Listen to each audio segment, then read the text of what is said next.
क्या बच्चों के दांतों में रूट कैनाल करवाना चाहिए? क्या नियोनेटल बेबीज जो 1-2 महीने के होते हैं उनका मुंह भी साफ करना चाहिए? क्या बच्चों को चॉकलेट्स नहीं देना चाहिए या शुगरी कैंडीज नहीं देना चाहिए? आज के वीडियो में ये तीनों सवालों का हम जवाब ढूंढते हैं। तो आते हैं पहले सवाल पे कि बच्चों के दांतों में रूट कैनाल करवाना चाहिए। तो इसका आंसर है हाँ, बच्चों के दांतों में रूट कैनाल करवाना चाहिए अगर बच्चों के दांत में कैविटी है और उनको प्रॉब्लम हो रही है।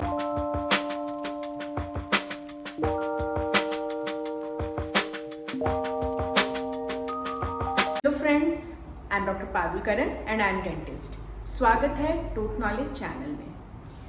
तो देखिए, बच्चों के दांतों में रूट कैनाल क्यों जरूरी होता है हम ये जानते हैं आज के वीडियो में। तो देखिए, अगर सपोज फॉर एग्जाम्पल आप ऐसे ले लीजिए कि एक बच्चा है, उसका जो दांत है पीछे का, स्पेशली पीछे के जो दांत है, अगर सपोज उसमें कैविटी लग गया है और वो बच्चा 6 साल का है और उसका वही दांत जब वो बच्चा 11, 12 या फिर 13, देखिए सारे बच्चों का अलग अलग रहता है, सब में अलग रहेगा। ऐसा नहीं है कि जो एक बच्चों का दांत का कंडीशन है वही सेम दूसरे बच्चे का भी सेम रहेगा, अलग अलग रहते हैं। तो उसका वही दांत अगर सपोज वो 12 साल का होता है तब उसका वो दांत शेड होगा। तो हम उसको ये 6 साल का जो रहता है, अगर सपोज उसको 6 साल में कैविटी लग गई है उस दांत में, तो हम उसको 6 साल ऐसे ही नहीं रख सकते हैं बच्चे को, या फिर उसमें ही उसको दर्द में या पेन में, क्योंकि देखिए एक बार अगर उसको सिरप दे दिया हमने तभी उसका पेन सबसाइड हो जाएगा, बट उसके मुंह में, उसके दांत में तो अभी भी कैविटी है ही। तो उस कंडीशन में उसको फिर नेक्स्ट कब पेन होगा वो हम लोग भी नहीं बोल सकते हैं और ना ही वो बच्चा बता सकता है कि उसको नेक्स्ट कभी पेन होगा। फिर अगर सपोज उसका पेन 6 महीना या फिर 1 साल सबसाइड हो जाता है सिरप से, फिर से नेक्स्ट वो वापस से पेन होता है।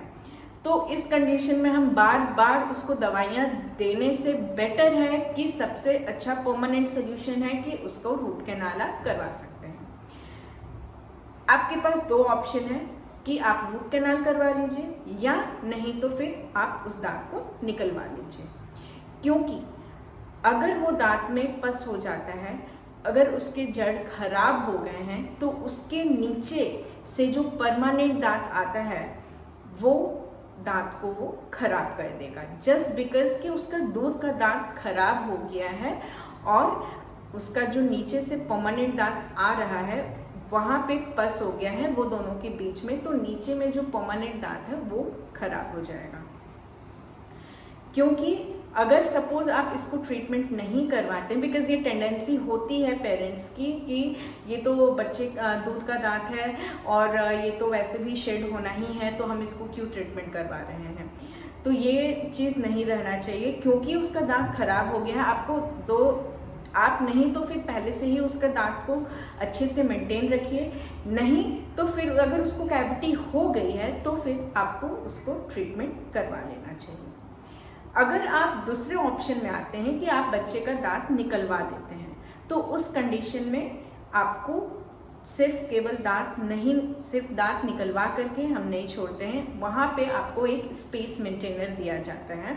स्पेस मेंटेनर इसलिए देते हैं क्योंकि अगर सपोज आप वो दांत को 6 साल की उम्र में, बच्चे के 6 साल की उम्र में आप वो दांत को निकलवा रहे हैं, तो जो परमानेंट दांत है, ऐसा नहीं है कि वो जब वो बच्चा 7 साल का रहेगा तो वो आ जाएगा, ऐसा नहीं होता है। वो अपने प्रॉपर एज पे ही आएगा, 12 ईयर्स 11 ईयर्स पे ही वो उसका परमानेंट दांत आएगा।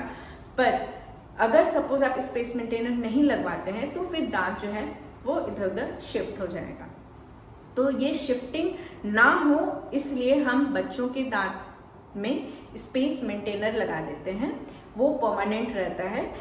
जब उसका दांत आना स्टार्ट हो जाता है तब फिर वो स्पेस मेंटेनर को हम निकाल देते हैं। स्पेस मेंटेनर उस परमानेंट दांत को अच्छे से निकलने के लिए स्पेस उसके लिए क्रिएट करते हैं ताकि वो अपने जगह पे ही निकले, ना कि वो इधर उधर शिफ्ट हो जाए।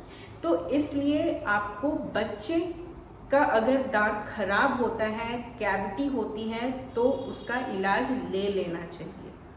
वो सबसे सेफेस्ट ऑप्शन है।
अब आते हैं हम अपने दूसरे क्वेश्चन पे कि क्या जो नियोनेटल बेबीज होते हैं उनका मुंह साफ करना चाहिए। तो इसका आंसर भी है हाँ, उनको उनका जो मुंह है वो साफ करना चाहिए। जब भी आप बच्चे को, बेबीज को, या 15 डेज का है या फिर 10 डेज का है या फिर वो 5 डेज का ही क्यों ना हो, या फिर वो 1 मंथ का हो गया है, 2 मंथ का हो गया है, यस इतने टाइम में तो दांत नहीं होते बच्चों का, बट फिर भी जब भी आप उसको फीड करा रहे हैं, मिल्क उसको देते हैं, तो उसके बाद, फीडिंग के बाद आपको जो उसका जो गम पैड्स होते हैं उसको अच्छे से साफ करना है।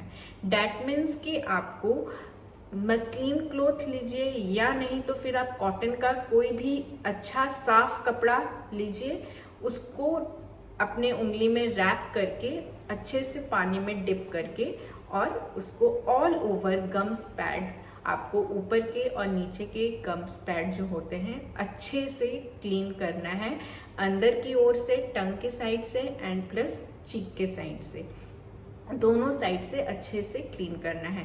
ये नहीं सोचना है कि बच्चे के मुंह में तो दांत है ही नहीं तो क्यों साफ करना है, ये नहीं होना चाहिए। क्योंकि अगर सपोज आप तभी साफ नहीं करेंगे, बच्चे को एक तो हैबिट नहीं होगी, दूसरा है कि अगर सपोज वहां पे कुछ भी, क्योंकि आप उसको कंटिन्यू मिल्क पे देते हैं तो कुछ तो शुगर कंटेंट जा रहा है, अगर उसके गम पैड में भी चिपका हुआ है और फिर दांत आना स्टार्ट होगा तो फिर वो कैविटी लगने का उसको चांसेस है। इसलिए आपको जो गम पैड है वो अच्छे से उसको साफ करना है। फिर सपोज बच्चे के मुंह में एक दांत आता है तो आपको एक दांत को भी अच्छे से उंगली से ही साफ करना है, अंदर से और बाहर से, मतलब कि टंग के साइड से भी आपको अच्छे से साफ करना है और आपको बाहर की ओर से भी अच्छे से साफ करना है। फिर सपोज 2 दांत आते हैं या फिर 5 दांत आ गए तो भी आपको अच्छे से आपकी उंगली से ही साफ करना है। अब बच्चा जब धीरे धीरे बड़ा हो रहा है और से अबाउट उसके मुंह में 14 to 15 दांत आ गए हैं तो उस कंडीशन पे आप फिर उसको ब्रश स्विच करिए और फिर आप ब्रश से ही क्लीन करिए। आप टूथब्रश लीजिए, सॉफ्ट जेंटल होना चाहिए टूथब्रश, और बच्चों का जो पेस्ट होता है वही आप इस्तेमाल करिए, और एकदम जैसे आपका राई का जो दाना होता है बस उतना ही आपको पेस्ट लेना है और फिर अच्छे से क्लीन करना है।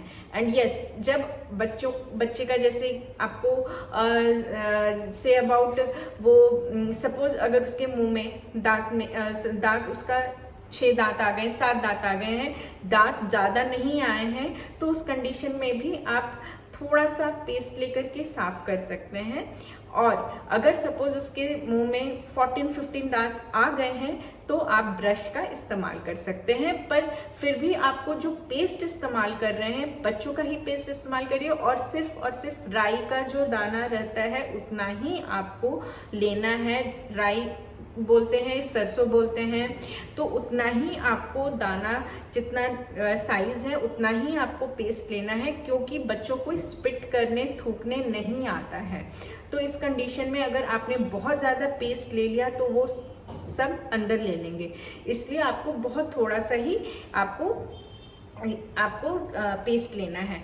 और जब आप क्लीन करते हैं तो सेम आपको अंदर के साइड से और बाहर के साइड से दांतों को क्लीन करना है, और उसके बाद जो आपका गीला कपड़ा रहता है उससे ऑल ओवर उसके दांतों को साफ कर लेना है, क्योंकि उसे स्पिट नहीं करने आता है। तो आपको पेस्ट जो है दांतों में जो लगा हुआ है या जो हल्का फोम भी बना है मुंह में, उसको आपको क्लीन कर लेना है।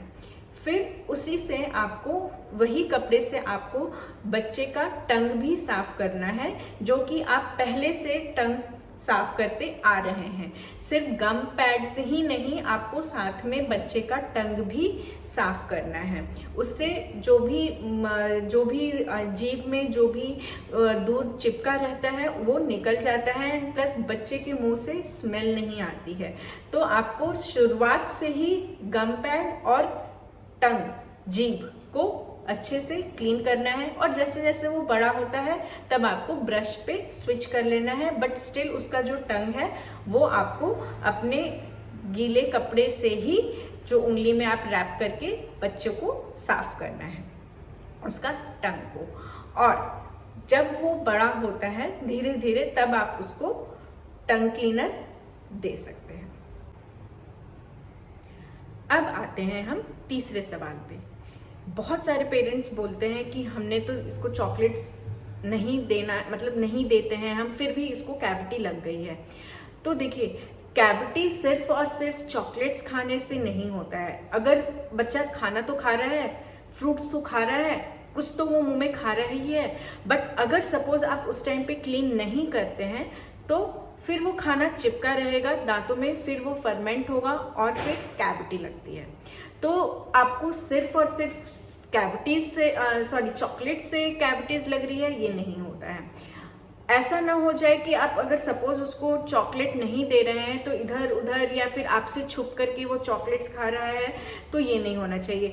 अगर आपके सामने ही चॉकलेट्स वो खा रहा है तो अच्छी बात है, आप उसको दीजिए चॉकलेट, बट मेक श्योर करिए कि दिन में सिर्फ और सिर्फ उसको एक बार ही चॉकलेट देना है, चाहे उस टाइम पे वो कितना भी चॉकलेट ले रहा है बच्चा, आप उसको चॉकलेट दीजिए। फिर मेक श्योर करिए कि उसका जो दांत है आप अपने उंगली से या फिर ब्रश से अच्छे से क्लीन कर रहे हैं।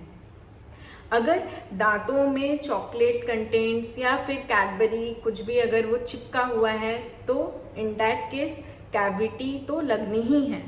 इसलिए कैडबरी कंटेंट या फिर कुछ भी खाना या फिर फ्रूट्स ही क्यों ना खा रहा हो बच्चा, या जूस ही क्यों ना पी रहा हो, तो इन दैट केस भी आपको अच्छे से साफ करना है। क्योंकि बच्चे को अगर सपोज दांत में वो चिपका हुआ रहेगा तो बच्चे को नहीं मालूम पड़ता है कि उसके दांतों में कहीं ना कहीं जाके खाना चिपका हुआ है। तो इन दैट केस उसके हर एक मील में जब भी वो चॉकलेट भी अगर ले रहा है तो उस केस में आपको दांतों को अच्छे से साफ करना है। चॉकलेट एकदम से मना आप कर देंगे तो फिर वो बच्चा आपसे छुप करके वो इधर उधर चॉकलेट्स खाएगा। उससे बेटर है कि वो आपके सामने खाए बच्चा। ये सही है कि आप देख रहे हैं कि हाँ बच्चा चॉकलेट खा रहा है, बट उसके बाद आपको अच्छे से दांतों को साफ करना है। बताइए कि मेरे वीडियोस कैसे लगे आपको, और कोई भी क्वेश्चन है, सवाल है आपको, तो आप मेरे कमेंट सेक्शन में जा करके कमेंट कर सकते हैं, पूछ सकते हैं, और मैं उसका आंसर देने की कोशिश करूंगी। Please subscribe my channel, share, like and press bell icon for further information. और मेरा जो वीडियो है वो अपने फैमिली फ्रेंड्स को शेयर करिए, उन्हें भी बताइए कि क्या क्या प्रिकॉशन लेना चाहिए बच्चे के जब दांत आना स्टार्ट होता है तो, और क्या उन्हें चॉकलेट्स देना चाहिए या नहीं देना चाहिए। Thank you for listening and have a good day. Bye bye, take care.